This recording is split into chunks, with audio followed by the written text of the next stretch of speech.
നമസ്കാരം. ന്യൂസ് കേരള പ്രധാന വാർത്തകളുമായി CK നാസർ കാഞ്ഞങ്ങാട്. ഉന്നത വിദ്യാഭ്യാസ മേഖലയിലും ടൂറിസം മേഖലയിലും കൂടുതൽ സ്വകാര്യ നിക്ഷേപങ്ങൾക്ക് പച്ചക്കൊടിയുമായി CPMന്റെ നവകേരള രേഖയെന്ന് റിപ്പോർട്ടുകൾ. സ്വകാര്യ പങ്കാളിത്തത്തോടെ ഉന്നത വിദ്യാഭ്യാസ ഗവേഷണ കേന്ദ്രങ്ങൾ സ്ഥാപിക്കുമെന്നും വിദ്യാർത്ഥികളുടെ വിദേശ ഒഴുക്ക് തടയാൻ സ്വകാര്യ പങ്കാളിത്തത്തോടെ സ്ഥാപനങ്ങൾ ആരംഭിക്കുമെന്നും ഹോംസ് എന്ന പേരിൽ സംസ്ഥാനത്ത് വൻകിട ഹോട്ടലുകൾ സ്ഥാപിക്കാൻ നിക്ഷേപങ്ങൾ ആകർഷിക്കുമെന്നും ടൂറിസം നിക്ഷേപ സെൽ ശക്തമാക്കുമെന്നും മുഖ്യമന്ത്രി പിണറായി വിജയൻ CPM സംസ്ഥാന സമ്മേളനത്തിൽ അവതരിപ്പിച്ച നയരേഖയിൽ പറയുന്നുവെന്നാണ് റിപ്പോർട്ടുകൾ. വ്യാവസായിക ക്ലസ്റ്റർ രൂപീകരിക്കുമെന്നും IT പാർക്കുകൾ സംയോജിപ്പിക്കുമെന്നും അടുത്ത വർഷത്തോടെ 15,000 സ്റ്റാർട്ടപ്പുകൾ ആരംഭിക്കുമെന്നും 1,00,000 തൊഴിൽ അവസരങ്ങൾ സൃഷ്ടിക്കുമെന്നും സിൽവർ ലൈൻ യാഥാർത്ഥ്യമാക്കുമെന്നും മൾട്ടി മോഡൽ പൊതുഗതാഗത സംവിധാനം കൊണ്ടുവരുമെന്നും നയരേഖയിൽ പറയുന്നുവെന്ന് റിപ്പോർട്ടുകൾ. BJPക്കെതിരായ ഫാസിസ്റ്റ് വിരുദ്ധ പോരാട്ടത്തിൽ CPMന് കോൺഗ്രസിന്റെ സർട്ടിഫിക്കറ്റ് വേണ്ടെന്ന പ്രകാശ് കാരാട്ടിന്റെ പ്രസ്താവന വലിയ തമാശയാണെന്ന് പ്രതിപക്ഷ നേതാവ് VD സതീശൻ പറഞ്ഞു.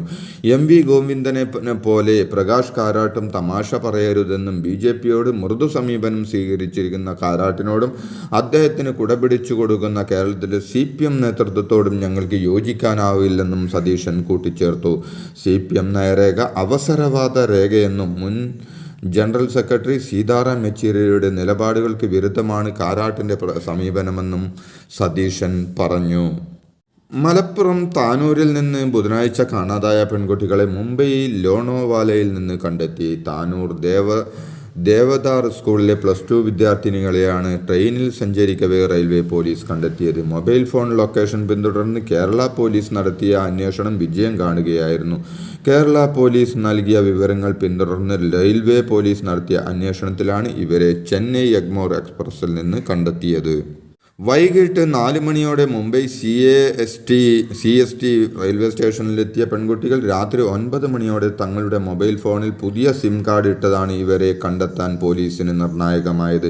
കുട്ടികളുടെ മൊബൈൽ ലൊക്കേഷൻ നിരീക്ഷിക്കുകയായിരുന്ന കേരള പോലീസിന് ഇവർ പുതിയ സിം ഫോണിൽ ഇട്ടപ്പോൾ തന്നെ ടവർ ലൊക്കേഷൻ ലഭിച്ചു. എന്നാൽ 10:45ഓടെ ഇവർ CSTയിൽ നിന്ന് ചെന്നൈ എഗ്മോർ എക്സ്പ്രസിൽ കയറി.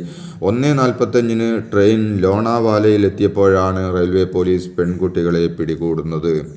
ഇൻസ്റ്റാഗ്രാമിലൂടെ പരിചയപ്പെട്ട എടവണ്ണ സ്വദേശി അക്ബർ റഹീമിനൊപ്പമാണ് കോഴിക്കോട് നിന്നും ബുധനാഴ്ച ഉച്ചയ്ക്ക് താനൂരിലെ പെൺകുട്ടികൾ മുംബൈയിലേക്ക് പോയതായാണ് പോലീസിന് ലഭിച്ച വിവരം.